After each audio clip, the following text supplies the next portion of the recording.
नमस्कार साथियों, स्वागत करता हूं मैं आपका शाश्वत एसआर क्लासेज में। आज हम बात करेंगे केट CET common eligibility test for Rajasthan state.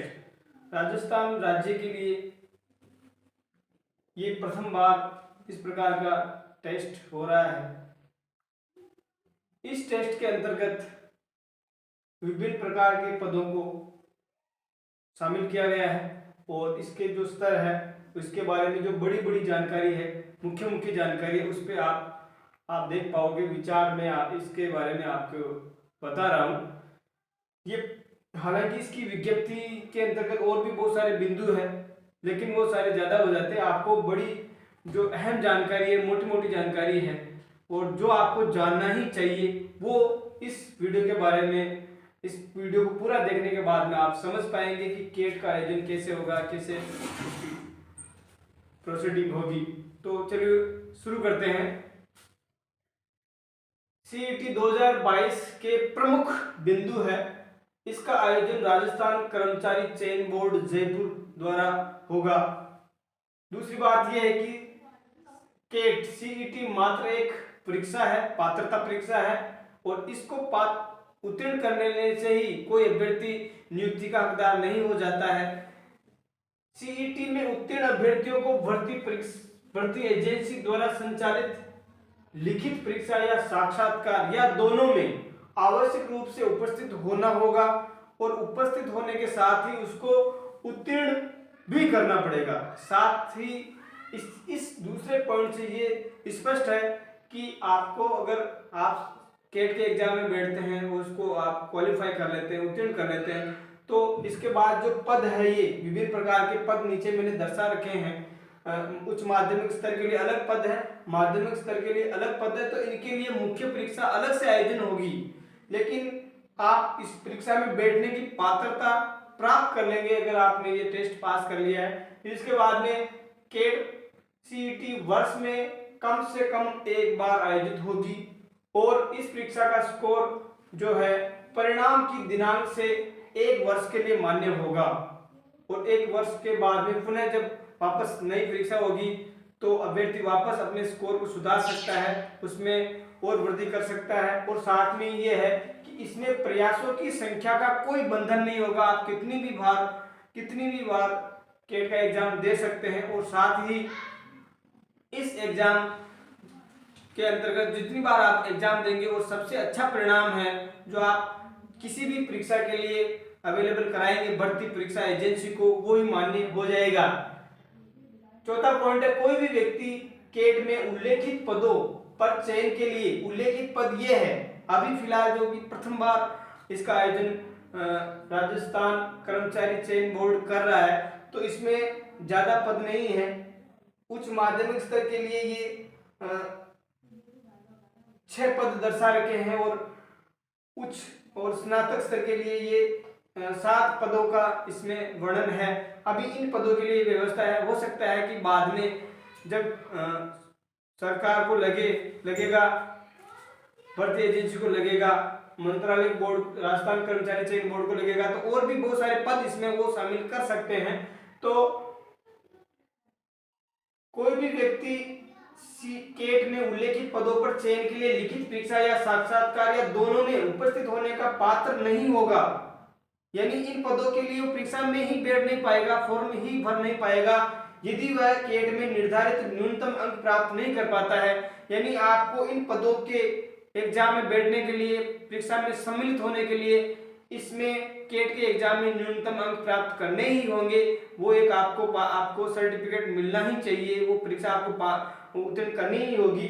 और यदि इसमें साथ में एक और जोड़ा गया कि न्यूनतम अंक निर्धारित करते समय जो भर्ती एजेंसी है वो जितने पद विज्ञापित है, जितने पदों पर भर्ती की जानी है, उसकी कुल संख्या के 15 गुना अभ्यर्थी पात्र घोषित करेगी। यानी जितने पद है, जैसे 100 पद है तो 1500 व्यक्तियों को इसके लिए पात्र घोषित करेगी। वो पात्र व्यक्ति ही मुख्य परीक्षा में बैठ पाएंगे।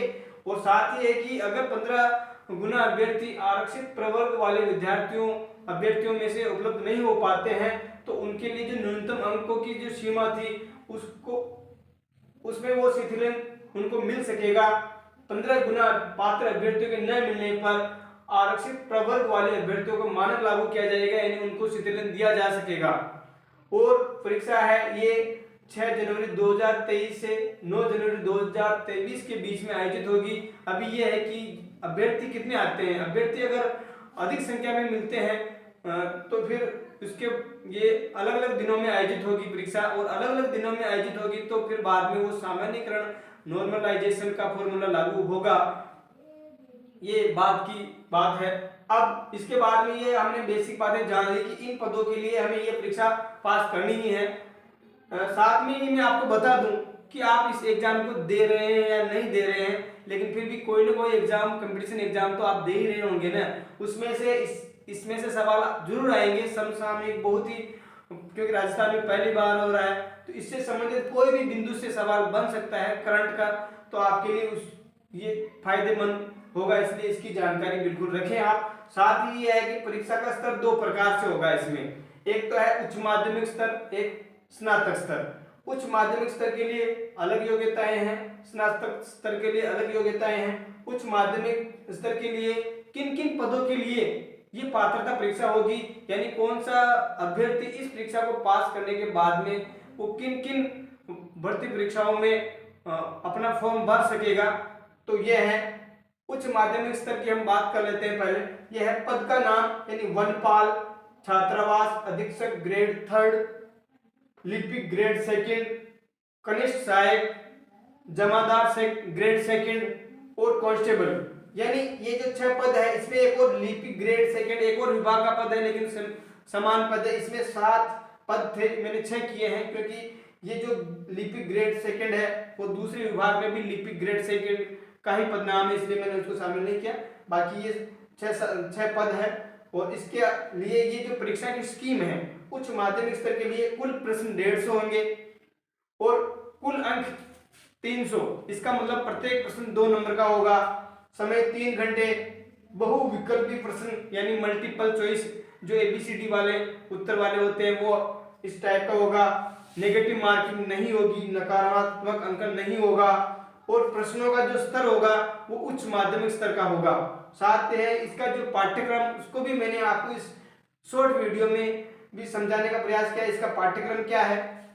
इसका पाठ्यक्रम यह है, राजस्थान का इतिहास, कला, सांस्कृतिक, साहित्य, परंपरा और विरासत, भारत एवं राजस्थान का भूगोल, भारतीय राजनीतिक व्यवस्था, और वो भी राजस्थान पर विशेष बल रहेगा, राजस्थान की अर्थव्यवस्था, दैनिक विज्ञान, तार्किक विवेचन, मानसिक योग्यता, सामान्य हिंदी, सामान्य अंग्रेजी, राजस्थान, भारत एवं विश्व के संदर्भ में महत्वपूर्ण समसामयिक मुद्दे एवं घटनाएं जो हो रही है उसमें से, और कंप्यूटर का ज्ञान। इसमें से मोटा मोटा ये पाठ्यक्रम इस प्रकार से 150 प्रश्न इन बिंदुओं पे आएंगे, तो आपको इसकी तैयारी इस संदर्भ में करना चाहिए।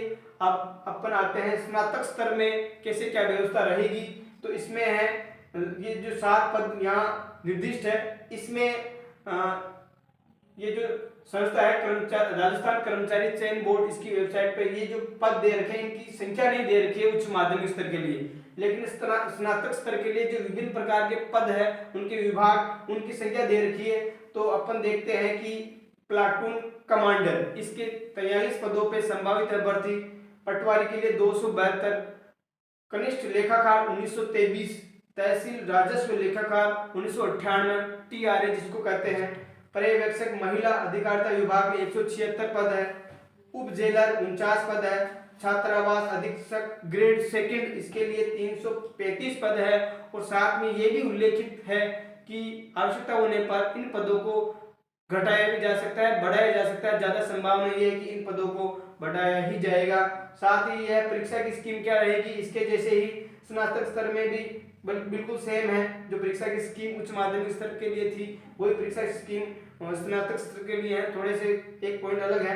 कुल प्रश्न 150, इसमें भी 150 है, कुल अंक 300, इसमें भी 300, यानी प्रत्येक प्रश्न 2 नंबर का। बहुविकल्पी प्रश्न होंगे, नकारात्मक अंकन नहीं होगा, लेकिन एक अंतर यह है कि यहाँ जो प्रश्नों का स्तर होगा उच्च माध्यमिक स्तर होगा, और यहाँ जो प्रश्नों का स्तर होता है वो स्नातक स्तर का होगा। और अब इसमें पाठ्यक्रम की हम बात करें, थोड़ा सा अंतर है इसमें कि राजस्थान और भारत का इतिहास, राष्ट्रीय आंदोलन पर विशेष बल। दूसरा है राजस्थान की कला, संस्कृति, साहित्य, परंपरा और विरासत। भारत का भूगोल, राजस्थान का भूगोल, भारतीय राजनीतिक व्यवस्था जिसमें भी राजस्थान में विशेष बल। भारत की अर्थव्यवस्था, राजस्थान की अर्थव्यवस्था, विज्ञान और प्रौद्योगिकी, तार्किक विवेचन, मानसिक योग्यता, मेंटल एबिलिटी जिसको कहेंगे, सामान्य हिंदी, सामान्य अंग्रेजी, कंप्यूटर का ज्ञान, विश्व, भारत, राजस्थान की प्रमुख समसामयिक घटनाएं और मुद्दे। इस प्रकार ये पाठ्यक्रम स्नातक स्तर के लिए, केट के लिए निर्धारित किया गया है। ये जो मैंने आपको इस बोर्ड पे टेबल के हिसाब से बताया है, सभी प्रमुख बिंदुओं को, हालांकि मैंने प्रयास किया है कि सभी प्रमुख बिंदुओं को मैं यहाँ व्याख्यायित या समझा सकूं आपको, लेकिन क्योंकि लगभग दोनों स्तरों के लिए 12-12 पेज इस राजस्थान कर्मचारी चयन बोर्ड की वेबसाइट पर उपलब्ध है, तो आप उसका और अध्ययन कर सकते हैं। लेकिन मोटा मोटा ये अनुमान है, मोटा मोटा ये डिटेल है, उसकी अनुमान नहीं है, डिटेल है, कंफर्म है, फिर भी आप उस वेबसाइट पर देख सकते हैं। और मुझे उम्मीद है कि आप इसकी अच्छे से तैयारी करेंगे।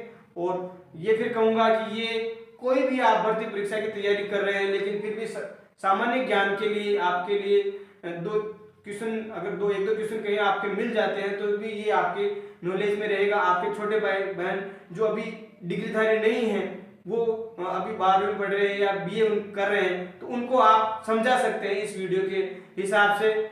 इसलिए आप इस वीडियो की मदद से इन चीज़ों को समझ सकते हैं। बहुत बहुत धन्यवाद।